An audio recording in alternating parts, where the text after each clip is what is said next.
Welcome back to another teaching video guys. इस वीडियो में हम इंग्लिश 2 के वीक 1 टू वीक 4 के सारे कॉन्सेप्ट्स इन वन शॉट समझेंगे, जिससे आपका क्विज 1 का सिलेबस एकदम ढंग से कवर हो जाएगा। तो चैनल को सब्सक्राइब कर लो and let's get started. Okay, so English 2 week 1 का पहला कॉन्सेप्ट इज अबाउट स्पीकिंग। तो स्पोकन लैंग्वेज का बहुत इंपॉर्टेंट कॉम्पोनेंट होता है एक्सेंट, और एक्सेंट काफ़ी चीज़ों से मार्क होता है by the tempo of the speech, number of pauses, length of vowels and variety of consonant sounds.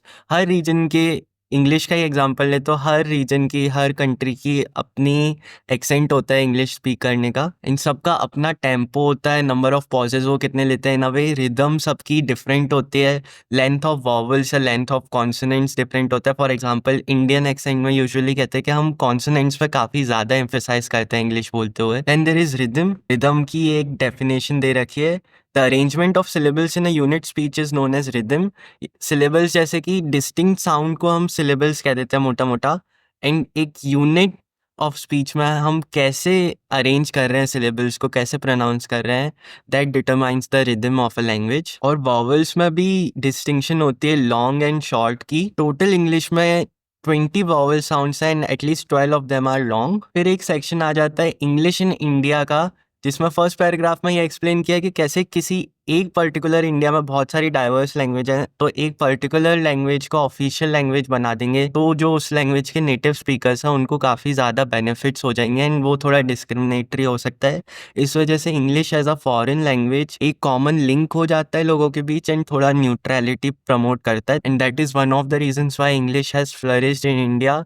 The main reason obviously is its colonial history. Then there is, why is it okay to speak Indian? तो Indian accent काफ़ी ज़्यादा different होता है, सब जगह का accent काफ़ी ज़्यादा डिफरेंट होता है, एंड वो होता है उनकी जो मदर टंग होते हैं, the way they speak the mother tongue, उससे जो फॉरेन लैंग्वेज है, इंग्लिश लैंग्वेज है, उसको भी हम उस इंडियनाइज कर देते हैं, अपनी मदर टंग जैसे स्पीक करने लग जाते हैं। इस वजह से एक डिफरेंट एक्सेंट डेवलप हो जाता है, विच इज़ ओके, सब जगह ऐसा होता है, but we can improve that thing. And इधर the mantra for improving that is given, the more the input the better the output, और I can also say the more the output the better the output. जितना practice करोगे उतनी English अच्छी होती जाएगी। Okay, सो अपना अगला कॉन्सेप्ट आ जाता है क्लॉज एनालिसिस। क्लॉज बेसिकली एक ग्रुप ऑफ वर्ड होता है which contains a subject and it also contains a verb.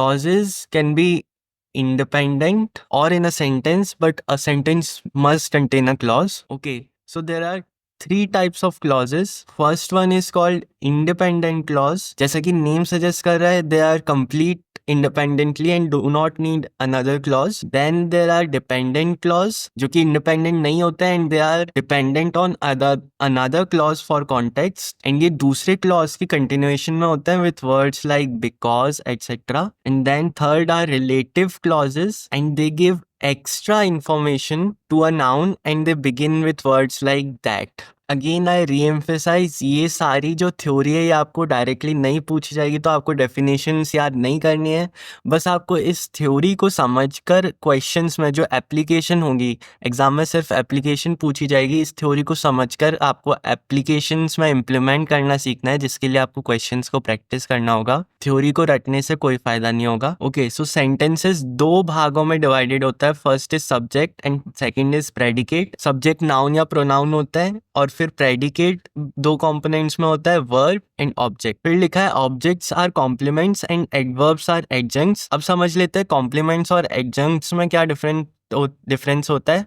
तो कॉम्प्लीमेंट्स आर इंडिस्पेंसेबल, यानी कि इनको हटा दिया तो सेंटेंस इनकम्प्लीट हो जाएगा, वाइल एडजंक्ट्स आर डिस्पेंसेबल, यानी इनको हटा भी दिया तो भी इतना बड़ा इम्पैक्ट नहीं आएगा सेंटेंस पे। फिर आ जाते हैं punctuations which are also pauses.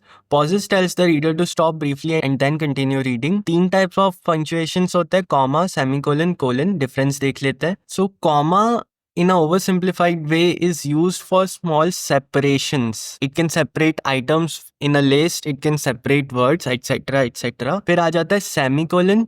The semicolon is used to combine closely related sentence. तो एक एग्जांपल देख लेते हैं, I thought it was terrible, फिर semicolon, they thought it was great. तो ये सेंटेंस डिस्क्राइब कर रहा है opposing opinions of the same thing, तो क्लोजली रिलेटेड सेंटेंसेस हैं दो, उनको आपस में कंबाइन करने के लिए हम सेमी कोलन लगा देते हैं बीच में। और फिर थर्ड आ जाता है कोलन, वो भी बहुत सिंपल है, the colon introduces information after an independent clause, यानी किसी भी चीज़ के बाद कोलन लगा देते हैं और फिर उसके बाद उसी चीज़ के बारे में इंफॉर्मेशन डिस्क्राइब करते हैं। फिर आ जाता है एपोस्ट्रोफी, एंड इसके दो यूजेस होते हैं। पहला यूज है कि किसी लेटर की जगह हम यूज कर सकते हैं, पहला यूज है कि हम इसको किसी लेटर की जगह यूज कर सकते हैं, जैसे कि आई एम लिख देंगे, I apostrophe M, which means I and am, A की जगह हमने एपोस्ट्रोफी लगा दिया। वैसे ही she's, which means she is. And the second, as we all know, possession denote करता है।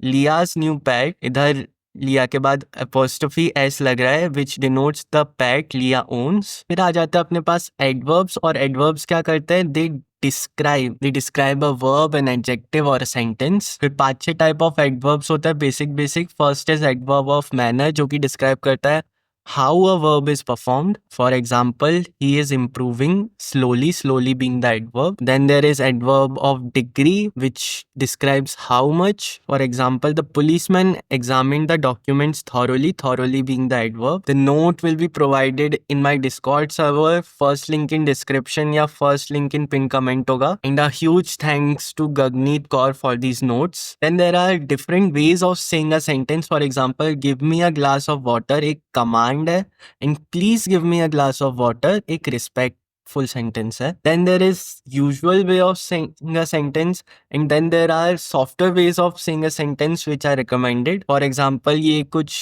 usual way of saying sentence है, you have made a mistake in calculation, you have ruined it. And the softer way of saying that is, you seem to have missed a few things, may I suggest a revisit? It appears to me that the calculation do not add up, could you please take a look at it again? Then there is something called affixes, जो कि basically group of letters होते हैं and they transform a word. There are 3 types of affixes. First is prefix, जो कि शुरू में लगता है, इनफिक्स वर्ड के बीच में लगता है, एंड सफिक्सेस वर्ड के एंड में लगता है. बहुत सारे फंक्शंस होते हैं एफिक्सेस के. For example, they can transform a verb into a noun.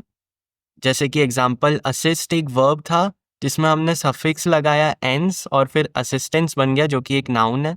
Similarly हम एडजेक्टिव से नाउन बना सकते हैं, वर्ब से एडजेक्टिव बना सकते हैं, एटसेट्रा एटसेट्रा. इन सब के एग्जांपल्स रीड कर लेना. फिर कुछ प्रोसेसेस बताइए जो कि वर्ड्स को फॉर्म करती हैं. क्लिपिंग में हम एक बड़े वर्ड को बेसिकली क्लिप करके एक उसी मीनिंग का एक शॉर्टर वर्ड बना देते हैं, जिसको हम इजीली यूज कर पाए. फॉर एग्जांपल, एडवर्टीजमेंट को बैक क्लिप करके उसके पीछे का पार्ट हटा दिया एंड सिर्फ एड बचा. इन्फ्लुएंजा को मिडिल क्लिप करके उसके शुरू का एंड एंड का पार्ट हटा दिया एंड फ्लू बचा बस. फिर आ जाते हैं एक्रोनिम, जो कि क्या करता है, एक बड़ा सेंटेंस होता है, उसके इनिशियल्स को लेके एक उस सेंटेंस का एब्रीविएशन बना देते हैं, शॉर्ट फॉर्म बना देते हैं. जैसे कि नेटो अब शुरू में कोई वर्ड नहीं था, but North Atlantic treaty organisation, basically America and European countries ने जो डिफेंस ट्रीटी साइन करी है, that is the North Atlantic treaty, और उससे हमने बना दिया NATO. So that is the example of a acronym. Blending भी एक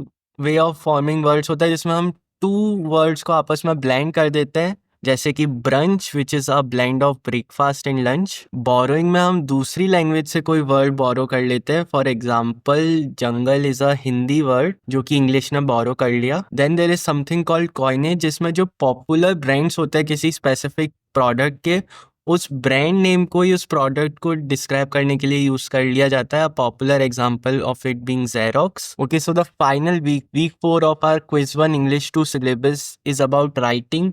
तो डिफरेंट केसेस में हमें कैसे लिखना होता है एंड क्या फ्रेजेस एंड क्या स्ट्रक्चर यूज करना होता है वो डिस्क्राइब किया गया है. First example is writing to argue. So there is written document of this kind frequently use objectives of comparison. Solar power is the least polluting option. So we are arguing and we are using an adjective of comparison like least. Then there are expressions demanding consideration, such as before you conclude, one can as well see, in totality, etc etc.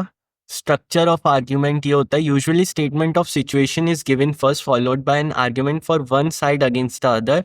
तो हम highlight करते हैं कि कैसे एक side better है against the other, but third और fourth paragraph is argument in favour of the other side and against the one stated earlier.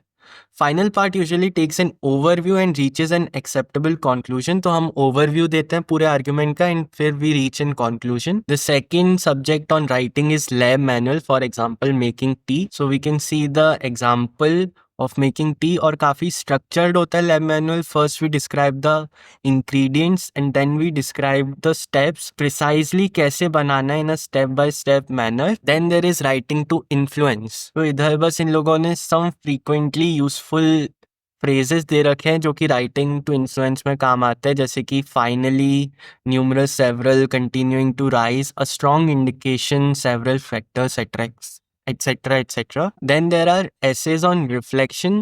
So essays on reflection are something जिधर आप काफ़ी सोच विचार करते हो, रिफ्लेक्ट करते हो about a topic and then you write about it. तो उसके भी स्टेप्स लिखे हैं, how you need to approach. Do not start writing at once, create a synopsis of relevant points. Synopsis क्या होता है? Synopsis is an overview. So आप शुरू में इंपॉर्टेंट पॉइंट्स लिख सकते हो on which you want to reflect on, जिससे आपकी थिंकिंग काफ़ी स्ट्रक्चर्ड हो जाए। अ गुड ऐसे is not possible without revision, so it's recommended कि एट द एंड आप अपने ऐसे को रिवाइज करो and look out for flaws in ideating or grammatical errors. So this concludes the week 4 which was about writing. लेकिन आपकी preparation यहाँ ख़त्म नहीं होती है। अब आपको जाना है प्रीवियस ईयर क्वेश्चंस पे, जाना है ग्रेडेड असाइनमेंट्स पे, जाना है नोट्स को रीड करना है। As Oppenheimer said, theory can only take you so far. तो क्वेश्चंस को प्रैक्टिस करना है, तभी तुम इस थ्योरी का कुछ यूज़ कर पाओगे। तो खुद से क्वेश्चंस प्रैक्टिस करो एंड इस चैनल को सब्सक्राइब कर लो ऐसी और वीडियोज़ के लिए, and I C you soon.